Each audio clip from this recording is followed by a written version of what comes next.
তো আমরা আসলে এখন শুরু করতে যাচ্ছি আমাদের আজকের আলোচনা। আপনি কি শুনতে পাচ্ছেন? শুনতে পাচ্ছি। হ্যাঁ, তো আমাদের আজকের বিষয় হচ্ছে গীতায় ভুল এবং ইরোরিন গীতা। আচ্ছা, এই সংস্কৃতটা আমি না পড়ি কারণ এটা আসলে হ্যাঁ। এত হয় না। আচ্ছা, অনুবাদ থেকে পড়ি।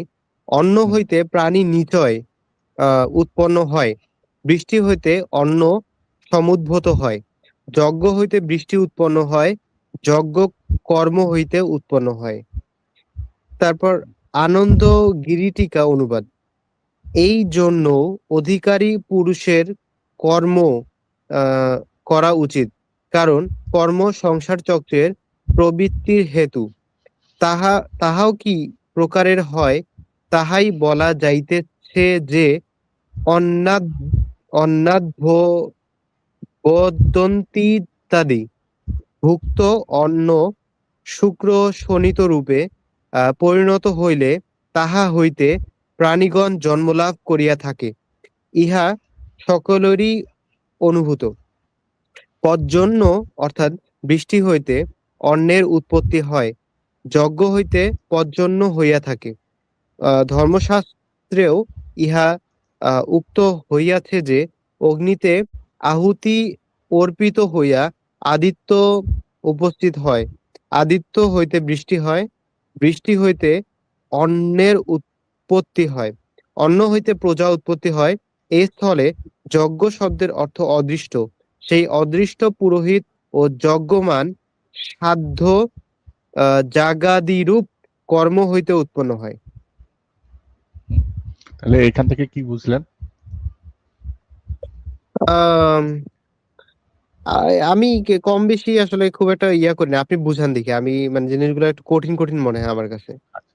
আচ্ছা, আমাদেরকে ফলো করতে হচ্ছে রিফাত হাসান ভাই। যদি আপনি স্টেজে আসতে চান তাহলে আসতে পারেন।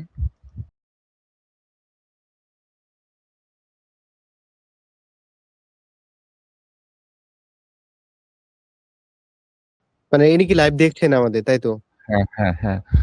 ঠিক আছে ভাই। হ্যাঁ, আমি শান্ত ভাইয়ের লাইভেও যাই যখন আমাদের লাইভটা করা হয়। যে আপনারা তো একটু আপনি আসলে আমাদের, হ্যাঁ হ্যাঁ, সেটাই, আমাদের একটু এখন এ, দেখবেন বা হচ্ছে শেয়ার করার চেষ্টা করবেন, যাতে আমরা হ্যাঁ, এই যে আমরা পরিশ্রম করে এটার পিছনে কাজ করছি, এটা যাতে সবার কাছে পৌঁছে যায়, এটাই।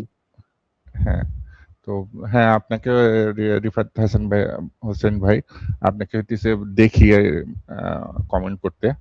তো আপনি চাইলে আমাদের সাথে অ্যাড হতে পারেন। আমি তো ওইখানেও বলছি যে আমাদের নতুন চ্যানেল, ছোট চ্যানেল। তো অ্যাড হইতে চাইলে অ্যাড হইতে পারেন। আর আমরা তাহলে আলোচনা কন্টিনিউ করি। তো এখানে জি জি। দেখেন, গীতাকে হচ্ছে বৈজ্ঞানিক একটা গ্রন্থ বা এরকম কিছু বলার চেষ্টা করা হয়, কিন্তু এখানে কি বলা হচ্ছে যে অন্ন হইতে প্রাণী নিশ্চয়, মানে অন্ন হইতে প্রাণী উৎপন্ন হয়, ঠিক আছে, মানে নিলাম, কিন্তু বৃষ্টি হতে অন্ন উৎপন্ন হয়, তা এটাও ঠিক, মানে নেওয়া যায়। কিন্তু এখন দেখেন, যজ্ঞ হইতে বৃষ্টি উৎপন্ন হয়, যজ্ঞ তো বোঝেন? মানে কি পূজার সামগ্রী নাকি? না, ওই যে আগুনের সামনে যে ইয়াটা করে হিন্দুদের, হ্যাঁ দেখবেন। সেটাই তো, মানে পূজা হ্যাঁ। পূজা পূজা আলাদা জিনিস আর যজ্ঞ আলাদা জিনিস। ওই যে যে ইয়াটা,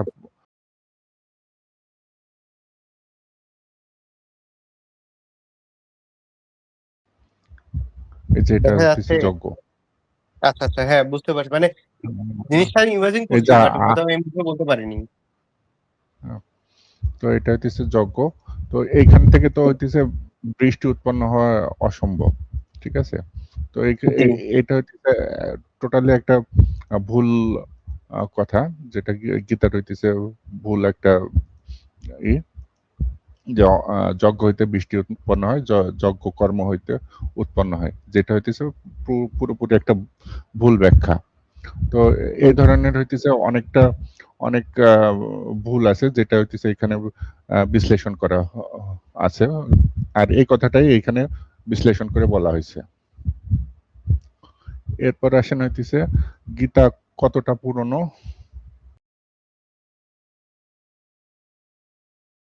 এই যে এখানে দেখেন, যে জিনিসটা বলা হইতেছে, গীতার ব্যাকরণ গ্রন্থের মতে হইতেছে গীতায় হইতেছে একটা ছোট বই, একটা সময় হইতেছে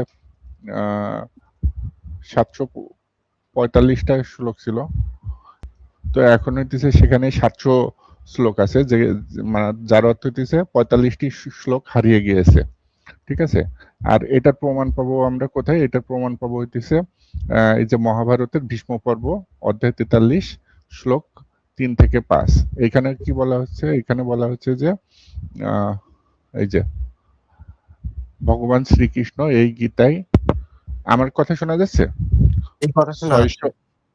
620টি শ্লোক বলেছেন, মানে কৃষ্ণের বলা শ্লোক হইতেছে 620টি, অর্জুনের 57টি, আর সঞ্জয়ের হইতেছে 67টি, আর ধৃতরাষ্ট্রের একটি শ্লোক বলেছে। আর এগুলো সবগুলো যোগ করলে আপনার 745টি শ্লোক হয়। কিন্তু বর্তমানে হইতেছে শ্রীকৃষ্ণের 574টি আছে, যেখানে হইতেছে 46টি কম। অর্জুনের আছে হইতেছে 84টি, ছিল 84টি, পূর্বে ছিল 57টি, মানে এখানে হইতেছে 27টি শ্লোক এক্সট্রা অ্যাড হয়েছে।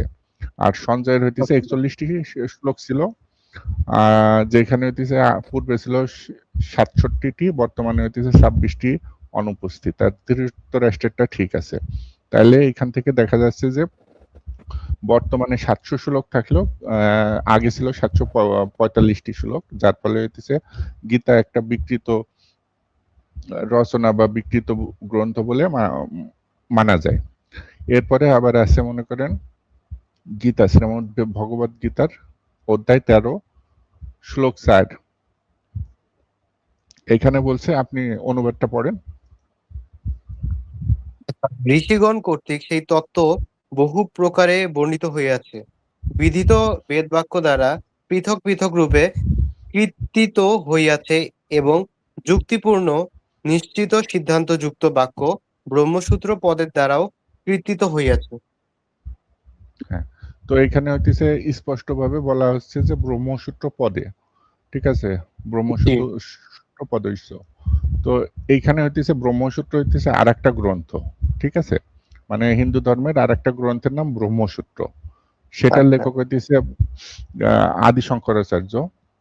এই যে এইখানে নাম দেখবেন যে শঙ্করাচার্যর নাম আছে, তো উনি হইতেছে ব্রহ্মসূত্র লেখা।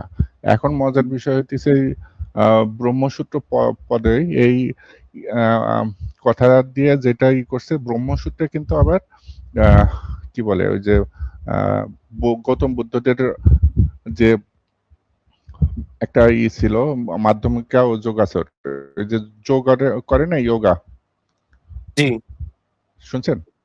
ওই জি যোগাচর হইতেছে প্রথম হইতেছে বৌদ্ধরা নিয়ে আসে, তারপরে ওইখান থেকে হিন্দুরা কপি করে, চুরি করে করে ওইটা হইতেছে ওদের নামে চালাই। কিন্তু শুরুতে এই ব্রহ্মসূত্রের মাধ্যমে ওদের যোগাচরকে খণ্ডন করে।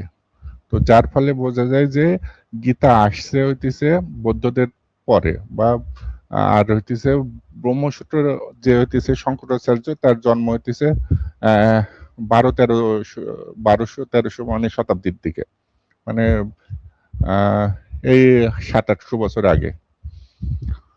তো সেই হিসাবে গীতার রচনাকালও ওইরকম দেখা যায় যে ইংরেজ আমলে বা মোগল আমলে হয়েছে।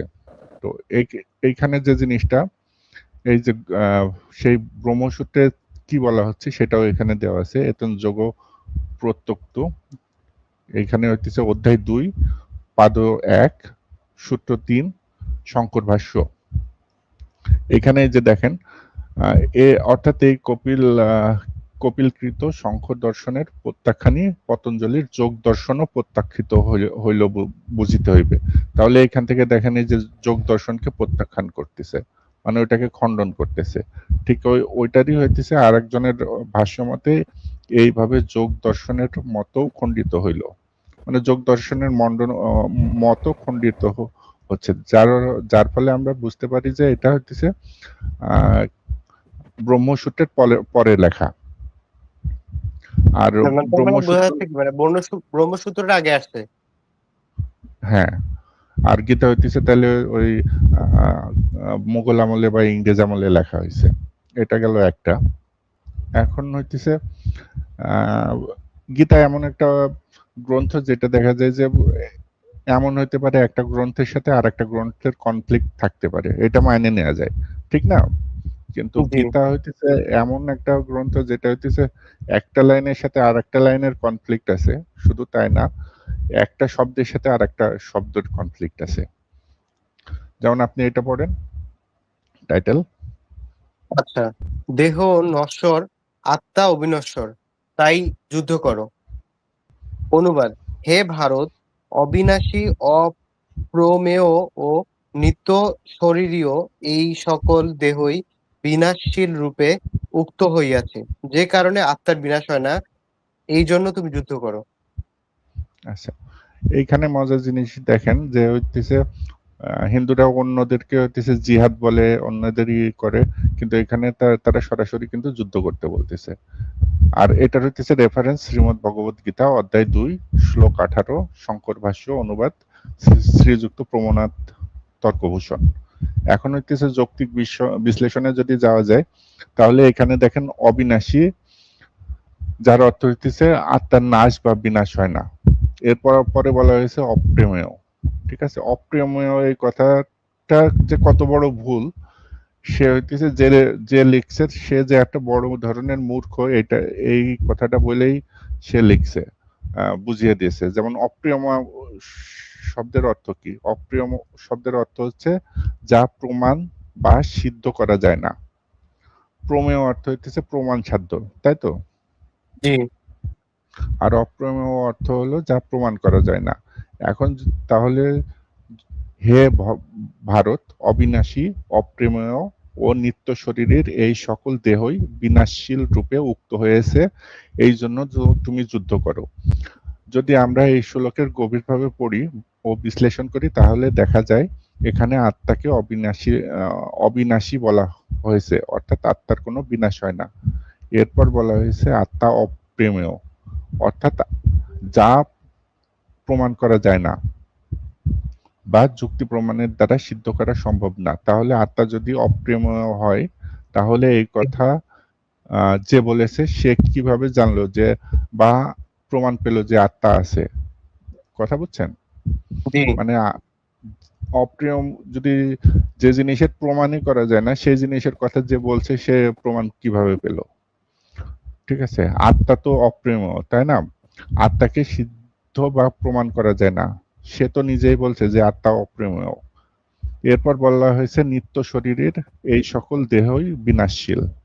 এখানে আবার বলা হয়েছে বিনাশশীল, আবার আত্মার শরীরের কথাও বলা হচ্ছে। মানে জিনিসটা বোঝেন যে আপনার তো হুম একটা শরীর আছে, ঠিক আছে? নিত্য শরীরের এই সকল দেহই বিনাশশীল রূপে হয়েছে, মানে আত্মারও একটা শরীর আছে, এরকমের কিছু বোঝাতে চাচ্ছে। এখানে আবার বলা হচ্ছে বিনাশশীল, আবার আত্মার শরীরের কথা বলা হচ্ছে, নিত্য শরীরের এই সকল দেহই বিনাশশীল বলা হয়েছে। আত্মার শরীরও হয়, এটা আবার কোন ধরনের দর্শন? ভেবে দেখুন, বলা হচ্ছে নিত্য শরীরের এই সকল দেহই বিনাশশীল, আত্মাকে নিত্য বলা হচ্ছে।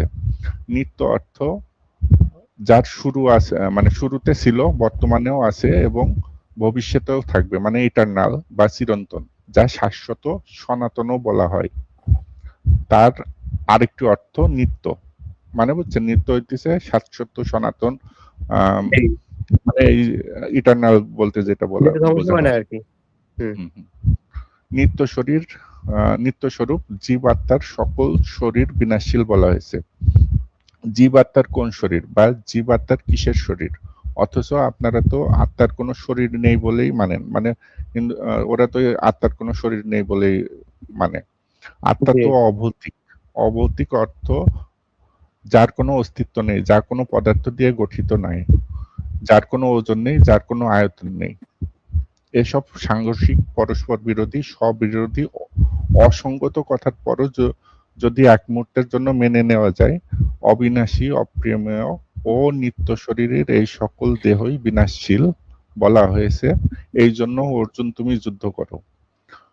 যদি আত্মা অবিনাশী হয়, অপ্রিমেয়, নিত্য স্বরূপ হয়, তাহলে কেন যুদ্ধ করব? প্রশ্নটা বুঝছেন? জি, মানে এখানে শব্দগুলো একটার সাথে আর একটা মানে মিলে না, তাই তো?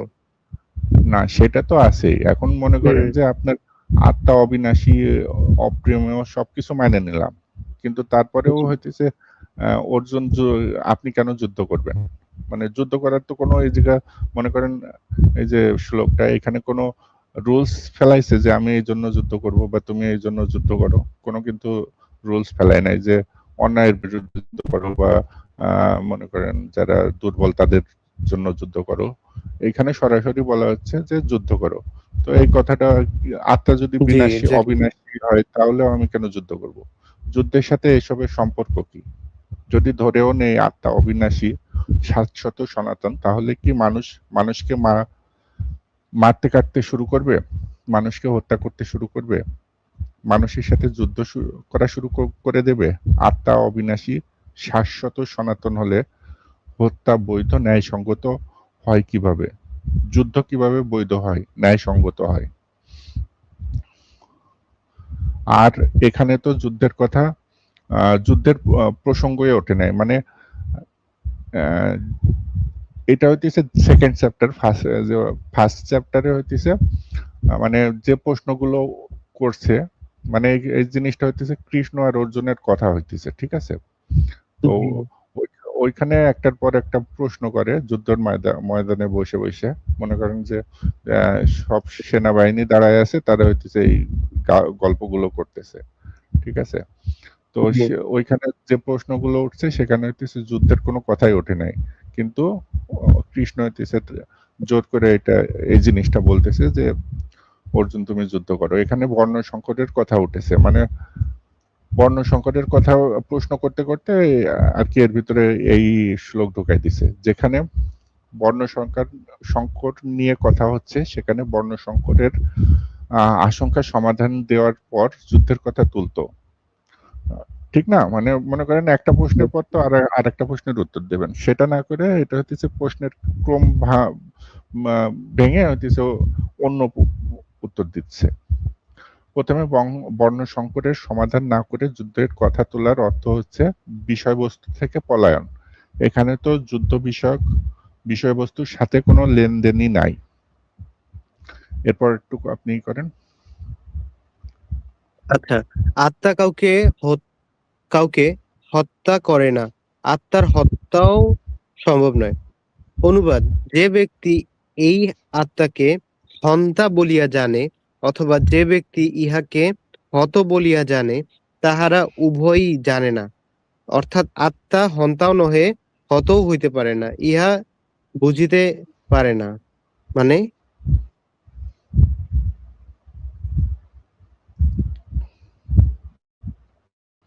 হন্তা বলতে কি তো বোঝানো হয়েছে? এখানে হচ্ছে যৌক্তিক যৌক্তিক বিশ্লেষণে আসি, এখান থেকে বুঝবেন। এখানে বলা জি, হয়েছে যদি কেউ মনে করে যে আত্মা কাউকে হত্যা করে, অথবা আত্মা কারো দ্বারা নিহত হয়, বা আত্মা কাউকে হত্যা করতে পারে, তাহলে এখানে উভয় কথাই ভুল। তারপরও যুদ্ধ কিভাবে বৈধ বা ন্যায়সঙ্গত হয়ে যায়? মনে করেন আত্মা কাউকে হত্যা করতে পারে না বা আত্মাকে কাউকে হত্যা করতে পারে না, তাহলে যুদ্ধ কিভাবে ন্যায়সঙ্গত হয়? আগের শ্লোকে তো যুদ্ধের কথা বলে আসলো, তাই না? আর আচ্ছা। এতে এতে অর্জুনের তোলা বর্ণ সংকট প্রশ্নের উত্তর বা সমাধান কোথায়? অর্জুন জীবাত্মা বিষয়ে একটিও প্রশ্ন করেনি। অর্জুন জীবাত্মা বিষয়ে প্রশ্নই করেনি, মানে এর আগের চ্যাপ্টার বা এর আগে এই বিষয়ে কোনো প্রশ্নই করেনি। তারপরেও হইতেছে কৃষ্ণ এই উত্তর দিচ্ছে, যেটা হইতেছে প্রায় মানে উল্টাপাল্টা কথা হয়ে যায়। প্রথম অধ্যায়ে যে ৮টি শ্লোকের মাধ্যমে যে ৮টি প্রশ্ন তুলেছে, তার ভিতরে আত্মা সম্পর্কিত কোনো প্রশ্নই করেনি। আত্মা সম্পর্কিত একটিও প্রশ্ন তোলেনি। অর্জুনের প্রশ্ন তো ছিল মূলত বর্ণ সংকর নিয়ে, বর্ণ সংকর বিষয়ক, জাতি ধর্ম ও কুল ধর্ম সংক্রান্ত। তারপরেও যদি এটি প্রমাণ হয় যে যদি কেউ আত্মাকে মারা যায় বা হত্যা করা যায় মনে করে, বা আত্মা কাউকে হত্যা করতে পারে, তাহারা উভয়ই বাস্তব পক্ষে জানে না, অর্থাৎ আত্মার হন্তাও নহে, হতও হইতে পারে না, ইহা বুঝিতে পারে না। তারপরও কেউ হত্যা করা বৈধ বা ন্যায়সঙ্গত কিভাবে হয়? মনে করেন আপনি এই কথাটা শুনে মানে নিলেন যে ঠিক আছে, আত্মা কাউকে হত্যাও করতে পারে না, হতও হয় না। তারপরেও এই যে যুদ্ধের কথা বলা হলো, এভাবে এটা কিভাবে ন্যায়সঙ্গত হয়? কারো সাথে যুদ্ধ করা বৈধ বা ন্যায়সঙ্গত কিভাবে হয়? ঠিক আছে? তো এরপরের একটা পড়েন। এরপর আচ্ছা আচ্ছা, আত্মার জন্মেও নেই, মৃত্যুও নেই, পুরাতন হয়েও চিরনবীন। অনুবাদ: আত্মার কখনো জন্ম হয় না বা মৃত্যু হয় না, অথবা পুনর তার উৎপত্তি বা বৃদ্ধি হয় না। তিনি জন্মরহিত, শাশ্বত, নিত্য এবং পুরাতন হলেও চিরনবীন। শরীর নষ্ট হলেও আত্মা কখনো বিনষ্ট হয় না। তো যৌক্তিক খণ্ডনটা আপনি একটু আগান, আমি করতেছি, আপনি পড়তে থাকেন। আচ্ছা, এই শ্লোকটি পুরো গীতাকেই ভুল প্রমাণ করেছে। পুরো গীতার ধ্যান ধারণাকেই ভুল প্রমাণ করে। আর যে ব্যক্তি এই শ্লোক লিখেছে তার ন্যূনতম আক্কেল নেই এই ধরনের শ্লোক লিখে কেন ধর্মের বদনাম করছে, কেন কথার জালে ফাঁসিয়ে সবাইকে মূর্খ বানাচ্ছ, আর নিজেকেও অশিক্ষিত ও মূর্খ প্রমাণ করছো। এখানে কি বলা হচ্ছে? বলা হচ্ছে যে আত্মার কখনো জন্ম হয় না বা মৃত্যু হয় না বা পুনর তার উৎপত্তি বা বৃদ্ধি হয় না। তিনি জন্মরহিত, শাশ্বত, নিত্য ও পুরাতন হয়েও চিরনবীন। শরীর নষ্ট হলেও আত্মা কখনো বিনষ্ট হয় না। এই শ্লোকে পুরো আত্মার ফিলোসফি বা দর্শনকে ভুল প্রমাণিত করেছে। কিভাবে? এখানে বলা হয়েছে শাশ্বত, নিত্য, পুরাতন। এই দুটি শব্দই পরস্পর বিরোধী। যা শাশ্বত বা নিত্য হয় তা পুরাতন হয় না। আবার যা পুরাতন মানে হয় তা বুঝছেন? শাশ্বত বা নিত্য হয় না। মানে বলেন। বুঝছেন? হ্যাঁ, মানে মানে এখানে ওয়ার্ড যে গুলার যে অ্যাকচুয়াল মিনিং ওইটাই আরকি এখানে ইয়াটা হয়, না, ভুলটা আসে। না, এই জায়গায় বলতেছে শাশ্বত, নিত্য এবং জি, পুরাতন হলেও চিরনবীন। এখন শাশ্বত বুঝলাম, নিত্য মানে তো মনে করেন যার শুরুও নেই, শেষও নাই। এখন জি, পুরনো বলতেছে, তাহলে তো শাশ্বত এবং পুরাতন এই দুইটা শব্দই পরস্পর বিরোধী। ঠিক আছে? আবার যা জি, পুরাতন হয় তা শাশ্বত বা নিত্য হয় না। নিত্য শব্দের অর্থ শাশ্বত, যার অর্থ হচ্ছে যা পূর্বে ছিল, যা এখনো আছে বা বর্তমানে আছে, যা ভবিষ্যতেও থাকবে, অর্থাৎ যার আদি বা অন্ত নেই। ঠিক আছে? ঠিক আছে, তারপর জি। তারপর কন্টিনিউ আচ্ছা, করেন। তাহলে তাহলে তো এখানে পুরাতন শব্দ ভুল। পুরাতন বললে বোঝায় কোনো এক সময় কোনো কিছু উৎপত্তি বা উৎপন্ন হয়েছে আর আজ তা পুরাতন হয়ে গিয়েছে। তাহলে যে ব্যক্তি এই শ্লোক লিখেছে সে কত বড় মূর্খ! তার এতটুকু জ্ঞান নেই যে কোনো বিজ্ঞ ব্যক্তি যদি এই গ্রন্থ পড়ে আর এতে সনাতন ও পুরাতন শব্দের ব্যবহার দেখে তাহলে সহজেই বুঝবে এখানে সনাতন ও পুরাতন শব্দ পরস্পর বিরোধী। আচ্ছা। মানে এটা পড়ে তো লেখকের মূর্খতা ধরা পড়ে যাবে। গীতার লেখক গীতা লেখার পর একবারও পড়ে দেখেনি। এটাই সেই শ্লোক পড়ে বোঝা যায়। একবার শ্লোকগুলো পড়ে রিভিশন করতে পারতো, তাতে তাতে ভুল তাতে ভুল না থাকে। তাতে কোনো পরস্পর বিরোধিতা না থাকে। শ্লোকটি আবার পড়ে দেখি। আত্মার কখনো জন্ম হয় না, তাহলে আত্মার আত্মা কখনো জন্মায় না বা মৃত্যু হয় না। অথবা পুনর্বার উৎপত্তি বা বৃদ্ধি হয় না। ঠিক আছে, তাহলে এখানে এই কথার মাধ্যমে যে তো আত্মাকে সনাতন বলা হচ্ছে। কিন্তু এর পরের বাক্য কি বলা হচ্ছে? বলা হচ্ছে তিনি জন্মরহিত। আ তার তার কারণ বলা হচ্ছে আত্মা জন্মরহিত বা অজন্মা। ঠিক আছে? আ আত্মা অজন্মা এটা মেনে নেওয়া যায়। শাশ্বত এটাও মেনে নেওয়া যায়। নিত্য এটাও মেনে নেওয়া যায়। তাহলে পুরাতন কিভাবে মেনে নিবেন? আত্মার কখনো জন্ম হয় না বা মৃত্যু হয় না। জন্মরহিত, শাশ্বত, নিত্য। এই কথা বুঝলাম। তাহলে আত্মাকে পুরাতন কিভাবে মেনে নিবেন? যদি পুরাতন মেনে নেন তাহলে তা অজন্মা হতে পারে না, শাশ্বত হতে পারে না, নিত্য হতে পারে না, সনাতন হতে পারে না। তা তো পুরোপুরি পরস্পর বিরোধী কথা। আচ্ছা, ঠিক আছে। এক মুহূর্তের জন্য মেনে নেওয়া গেল যে আত্মা এক মুহূর্তের জন্য মেনে নেওয়া গেল যে কোথায় গেল? হ্যাঁ, গেল যে আত্মাকে মারা যায় না, কাটা যায় না। তাহলে কি অর্জুনের দ্বারা তার পরিবারের লোকদের হত্যা করা বৈধ হয়ে যায়? ধরে নিলাম আত্মা সনাতন, পুরাতন বা যাই হোক না কেন, তাহলে কি এটা প্রমাণ হয়ে যায়, লাইসেন্স পেয়ে যায় যে সে চাইলেই মানুষকে হত্যা করতে পারবে, নিজের পরিবারের মানুষকে হত্যা করবে, মানবতাকে ভুলে যাবে? তাই না? হ্যাঁ, তাহলে এখান থেকে আপনি কি কি পেলেন? যে মনে করেন যে একদম শুরুতে যে জিনিসগুলো পাচ্ছেন যে আত্মাকে শাশ্বত বা নিত্য বলা হচ্ছে। নিত্য মানে যার শুরুও নেই শেষও নেই। আর পুরাতন বললে কিভাবে পুরাতন হয়? মনে করেন একটা জিনিসের শুরু হইছে সেটা আজকে তখন একটা পুরনো শেষ হয়ে পথ গেছে। গিয়ে পুরাতন মনে হয়, রাইট?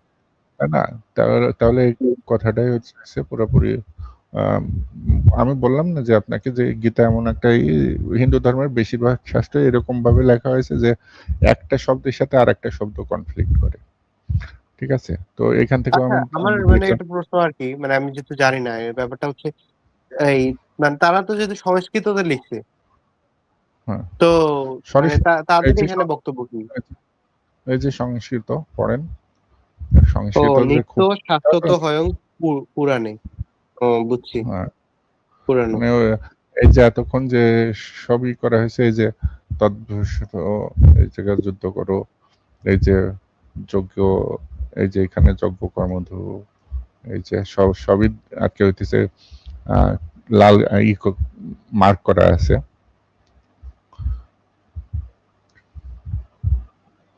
ব্যাপারটা হলো মানে তারা এই জিনিসগুলো তো উল্টাপাল্টা ভাবে আর কি ইয়া করে, মানে যেটার কোনো হুম। অ্যাকচুয়াল ইয়া নাই। এখন আবার দেখেন পরেরটা পড়েন।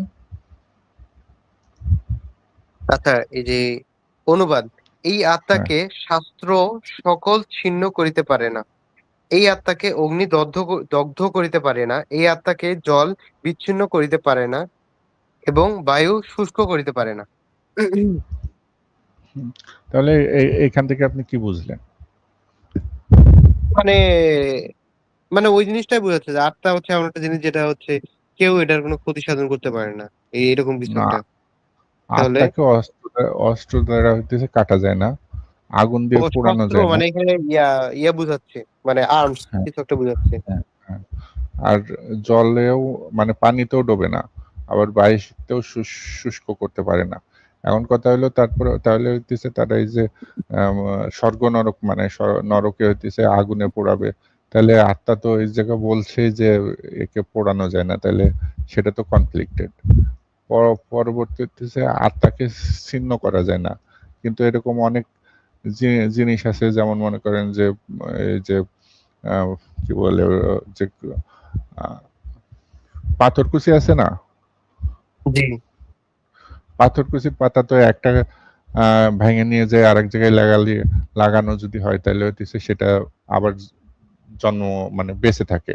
তাহলে আত্মা যদি ছিন্ন করা যায় না বা এই ধরনের কিছু হয় তাহলে ওইটা কিভাবে সম্ভব? আবার মনে করেন যে এই যে বিভিন্ন গাছের কলম করা হয়, সে জায়গাও তো মনে করেন একটা অংশ থেকে আরেকটা ইয়া উম, মানে কেটে নিয়ে যে লাগানো হয়। যদি আত্মা অখণ্ড হয় বা ছিন্ন করা না যায় তাহলে হইতেছে ওইটা কিভাবে বেঁচে থাকে, তাই না? হুম। তো এটা একটা ইয়ে।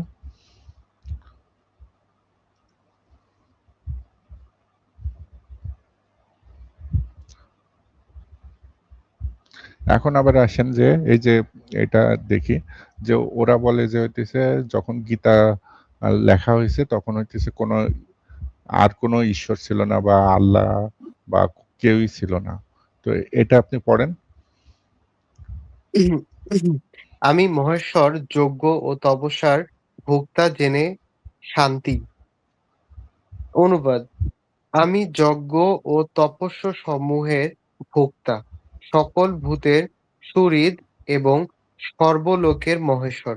আমাকে জানিয়াই পূর্বোক্ত সন্ন্যাসী শান্তি লাভ করে। তাহলে এখান থেকে আপনি কি বুঝলেন? মানে জিনিসগুলো তো খুবই টাফ, আপনি আপনি বুঝান, আমি বুঝি দেখি। এখন এই জায়গায় দেখেন সর্বলোক মহেশ্বরম, ঠিক আছে? তারপরে হইতেছে এখানে যেটা এটা হইতেছে রেফারেন্স শ্রীমদ ভগবত গীতা অধ্যায় 5 শ্লোক 29 শঙ্কর ভাষ্য আহ, প্রমথনাথ তর্ক ভূষণ। আর পরবর্তী হইতেছে একই রেফারেন্স অধ্যায় 529 স্বামী শ্রী অঘোরানন্দজি, সেও ওই একই কথা বলতেছে, সে মুক্ত পুরুষ আমাকে যজ্ঞ ও তপস্যার ভক্ত সর্বলোকের ঈশ্বর সকল প্রাণীর স্বার্থরহিত হিতৈষী সাক্ষাৎ এই রূপ জেনে শান্তি লাভ করেন। তো এখানেও দেখেন যে সর্বলোকের ঈশ্বরের ঈশ্বর, মানে মহেশ্বর বলতে কিন্তু ওই কথাটাই বোঝায় যে ঈশ্বরের ঈশ্বর। যদি ওই সময় হইতেছে কোনো সবচেয়ে ঈশ্বর বেশি না থাকে, এরকম। হ্যাঁ, যদি ওই সময় কোনো ঈশ্বর না থাকে তাহলে এই কথাটা তো হ্যাঁ, অর্থহীন যে একদমই। কারণ ঈশ্বরের হচ্ছে যখন তুলনা দেওয়া হয় তখন তো তুলনাটা তখনই আসবে যখন কেউ আরেকজন একজন থাকবে। হ্যাঁ, ঠিক একইভাবে হইতেছে ইংরেজি যে ভার্সন বলা হয়েছে, যেমন হইতেছে সুপ্রিম লর্ড। এখানে এখানে বলা হইতেছে সুপ্রিম লর্ড। সুপ্রিম লর্ড বলতে তো মনে করেন যে আরো লর্ড ছিল, তাদের ভিতরে সুপ্রিম। তো গীতাই হইতেছে প্রমাণ করে যে যখন গীতা লেখা হয়েছে তখন হইতেছে আরো গড ছিল বা আরো ছিল। তো এখান থেকে ওরা যে দাবি করে সেটাও হইতেছে ডিবাঙ্ক হয়ে যায়। আর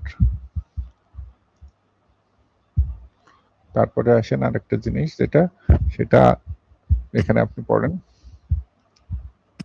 অনুবাদ থেকে করেন। হে ভারত, যে যে সময় ধর্মের গ্লানি উপস্থাপিত হয় এবং অধর্মের অভ্যুত্থান হয়, সেই সেই সময়ে আমি আত্মা দেহের সৃষ্টি করিয়া থাকি। আচ্ছা, আনন্দ গিরিটিকা অনুবাদ। সেই জন্ম কোন সময়ে কি কার্যের জন্য হইয়া থাকে, তাহা তাহাই বলা হইতেছে যে যদা ইত্যাদি। যে যে সময় প্রাণীগণের অভ্যুদয় ও মোক্ষের সাধন, বর্ণ ও আশ্রমরূপ ধর্মের গ্লানি হানি হয়, হে ভারত, এবং অধর্মের অভ্যুত্থান উদ্ভব হয়, তখনই আমি মায়া বশে আত্মাদেহ নির্মাণ করিয়া থাকি। তাহলে হইতেছে এখানে কি বলতেছে যে হে ভরত, মানে কখন হইতেছে ভারত বলতে ওরা কি বোঝায়? ভরত হইতেছে আরেকজন এসের নাম। তো সে বলতেছে যে যে যে যে সময় ধর্মের গ্লানি উপস্থিত হয়, অধর্মের অভ্যুত্থান হয়, সেই সময় আমি মায়াবশে আত্মা দেহের সৃষ্টি করিয়া থাকি। তার মানে হইতেছে এই সময় হইতেছে অবতার অবতীর্ণ হয়। কিন্তু এখানে হইতেছে মজার জিনিস দেখেন যে পরের ঋষে কি বলছে পড়েন, সাধুদের রক্ষা আর পাপীদের দমনে যুগে যুগে আবির্ভূত হই। এটা পড়েন। আচ্ছা, এই অহং, সরি সরি, অনুবাদ। সাধুগণের পরিত্রাণ, পাপকারীগণের বিনাশ ও ধর্ম সংস্থাপন করিবার জন্য আমি যুগে যুগে দেহ পরিগ্রহ পরিগ্রহ করিয়া থাকি। অনুবাদ। কি কারণে জন্ম পরিগ্রহ করি, তাহা বলিতেছি শুনো। পরিত্রাণয় ইত্যাদি সাধু সৎপথা বলম্বীগণের পরিত্রাণ অর্থাৎ পরিরক্ষণের নিমিত্ত, দুষ্কৃত পাপকারীগণের বিনাশের নিমিত্ত ও ধর্মের সম্যক প্রকারে স্থাপন করিবার নিমিত্ত আমি প্রতি যুগে আবির্ভূত হইয়া থাকি। তার মানে হচ্ছে শ্রীমদ্ ভগবদ গীতা অধ্যায় 4 শ্লোক 8 শঙ্কর ভাষ্য অনুবাদ শ্রীমৎ প্রমাণাত তর্কভূষণ। তো এইখানে বলতেছে কি সাধুগণের পরিত্রাণের জন্য, সবার পরিত্রাণের জন্য কিন্তু না, সাধুগণের পরিত্রাণের জন্য হচ্ছে অবতার আসে। এখন মনে করেন যদি অবতার আসে তাহলে হইতেছে আজকে যারা হইতেছে যে হিন্দু মুসলিম হত্যা করতেছে তারা তো তাহলে কেউই হিন্দু না। কারণ যদি হইতেছে মনে করেন যে অবতারিত হইতোই তাহলে হইতেছে যখন মোগল আসছে, মুসলমান আসছে, তাহলে তো সেটাও হইতেছে এমন কোনো খারাপ সময় ছিল না। তাহলে যদি থাকতো তাহলে অবতার তো অবতীর্ণ হতো। তা অথচ আজকে যারা হিন্দু তারা হইতেছে বলে যে যখন মুসলিম আসছে তখন তারা তাদের উপর অনেক অত্যাচার করছে, করছে। যদি তাই এটা সত্য হয় তাহলে তো ওইটা মিথ্যা, আবার ওইটা যদি সত্য হয় তাহলে তো এটা, তাই না? তাহলে হইতেছে একটার সাথে আর একটা কনফ্লিক্টেড। আর দ্বিতীয়ত এখানে সবার পরিত্রাণের জন্য কিন্তু না, শুধুমাত্র সাধুগণের পরিত্রাণের জন্য। আর এটার হইতেছে যদি আপনি প্রিফারেন্স বা ওই যে মানে শঙ্কর ভাষ্যের বইয়ের প্রথমে যে ওই যে মুখ বন্ধ লেখে না জি। লেখকটা, ওইখানে যদি পড়েন তাহলে দেখবেন যে শুধুমাত্র ব্রাহ্মণদের রক্ষা করার জন্য হইতেছে ইয়ে আসছে, অবতার আসে। তো এইখান থেকে হইতেছে একটা জাতিভেদ দেখা যায়। খালি তাই না, মনে করেন যে যদি ধর্মের গ্লানি হয় বা এই ধরনের কিছু হয় তা তখনই অবতার আসে, এটাও কিন্তু ঠিক না। সেটা আমরা এই শ্লোকে দেখতে পারবো। পড়েন। আচ্ছা, ওই যে অনুবাদ থেকে বলবো, তাই তো? ভক্তিপূর্বক যে কোনো ব্যক্তি আমাকে পত্র, পুষ্প, ফল বা জল যাহা কিছু অর্পণ করে, সেই প্রজ্ঞোত্ততা ব্যক্তির ভক্তিপূর্বক উপহৃত সেই সকল দ্রব্য আমি ভক্ষণ করিয়া থাকি। হুম। তাহলে এখানে কি বলতেছে যে যৌক্তিক, এটা রেফারেন্স দিতেছে শ্রীমদ্ ভগবদ গীতা অধ্যায় 9 শ্লোক 26 শঙ্কর ভাষ্য অনুবাদ প্রমাণার্থ তর্কভূষণ। যৌক্তিক বিশ্লেষণে বলতেছে ভক্তিপূর্বক যে কোনো ব্যক্তি আমাকে পত্র, পুষ্প, ফুল, জল যাহা কিছু অর্পণ করে সেই সকল দ্রব্য আমি ভক্ষণ করিয়া থাকি। অর্থাৎ ভক্তিপূর্বক যে কোনো ব্যক্তি আমাকে আহ, পত্র, পুষ্প, ফল বা জল, খাদ্যদ্রব্য বা অন্য কোনো অর্পণ দেয়, আমি সেই সমস্ত দ্রব্য ভক্ষণ বা গ্রহণ করি। ভক্ত তথা ভক্তিপূর্বক যে কোনো ব্যক্তি আমাকে পত্র, পুষ্প, ফল বা জল, খাবার, খাদ্য,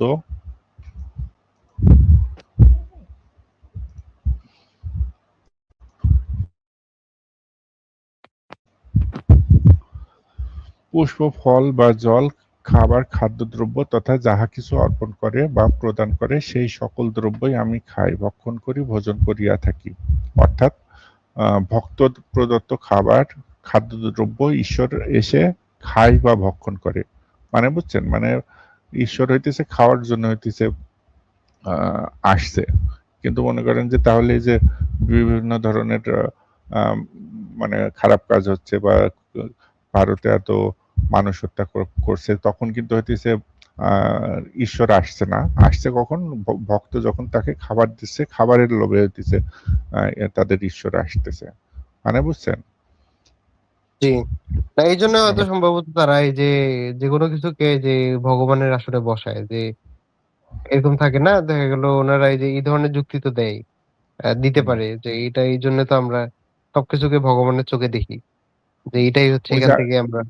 হুম। না, আগের শ্লোকে বলল যে হইতেছে আমি হইতেছে আসি যখন ধর্মের গ্লানি, অধর্মের গ্লানি ঘটে। অভ্যুত্থান। ঠিক আছে? এক্স্যাক্টলি, কিন্তু দেখা পরে গেল ওনারা ওদের জিজ্ঞেস করলে এই যুক্তি দিবে যে হচ্ছে আমরা পরের এরকম শ্লোকে মনে করছি। হুম, হুম।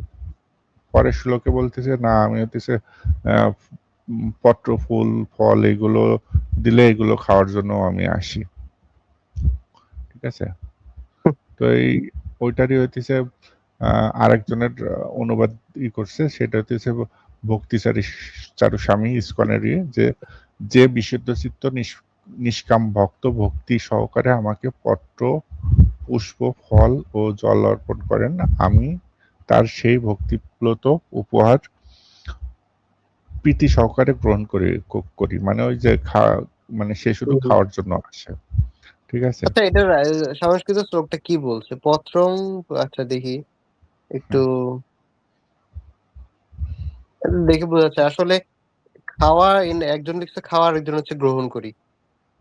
নাকি না, আরো এক্স্যাক্টলি ঠিক আছে। মানে এটা আসলে আমরা যদি হচ্ছে এটা আপনি চান, বা হচ্ছে আমরা এটা কয়েকটা স্টেপে কয়েকটা লাইভ স্ট্রিম করবো এগুলো নিয়ে, কারণ এটা তো এত বড় হিউজ টপিক, যেটা হ্যাঁ, মানে এইভাবে কম কম সময়ে এটা সম্ভব না, দেখলে অনেক হ্যাঁ, সময় ওদের লাগবে। সবগুলোই হইতেছে অনেক পর্ব করা যায়। তো তাহলে আপনি হইতেছে ই করে ইন্ডিংটা নেন। আচ্ছা ঠিক আছে, আমি তাহলে বলছি তাহলে আজকে যারা আমাদের সাথে যুক্ত ছিলেন তাদের অত্যন্ত ধন্যবাদ, এবং আপনারা দেখলেন যে আমরা আসলে খুব বেশি কথা বলি নাই এখানে, দুইটা টপিক নিয়েই, দুইটা বা তিনটা টপিকের মধ্যে আমরা একটু ঘোরাফেরা করেছি। একটা হচ্ছে আত্মার ধারণা, বা আত্মা কিভাবে হচ্ছে এই যে আত্মাকে যে বিশ্লেষণ করার যে বিভিন্ন শব্দ দিয়ে বিশ্লেষণ করা হয়েছে সেটা আমরা আপনাদের সামনে উপস্থাপন করার চেষ্টা করছি। তারপর হচ্ছে এই লাস্ট যে টপিকটা দেখলেন, আমরা খুব কম টপিকের মধ্যেই ঘোরাফেরা করছি যাতে মানে জিনিসটা একটু গ্যাম্বলিং না হয়। কারণ টপিক আসলে অনেকগুলা, এগুলো নিয়ে আসলে অনেক লং আলোচনা করা যায়। তো আজকে তো আমরা এর মাধ্যমে শেষ করব। তো এই জিনিসগুলো দেখে যদি আপনাদের মনে হয় যে এটার একটা ব্যাখ্যা আছে, যেটা হচ্ছে অর্থপূর্ণ এবং অর্থবহ এবং অন্যান্য যে শ্লোকগুলোর সাথে হচ্ছে মিল রেখে একটা intellectual একটা ভ্যালু ক্রিয়েট করে, তাহলে অবশ্যই আমাদের সাথে এই নেক্সট যে আমরা যে স্ট্রিম করব সেখানে আপনারা যুক্ত হবেন। তাহলে আজকে এই পর্যন্তই। সবাইকে, যারা মুসলিম যারা আছেন তারা শুনছেন তাদেরকে আমাদের সালাম, আসসালামু আলাইকুম। আর অমুসলিম যারা শুনছেন তাদেরকেও শুভকামনা এবং আমরা আপনাদের ইনভাইট করছি যে আপনারা আপনাদের যুক্তি নিয়ে এগিয়ে আসুন এবং আমাদের সাথে যুক্ত হবেন ইনশাআল্লাহ। তাহলে সবাইকে সালাম, আসসালামু আলাইকুম।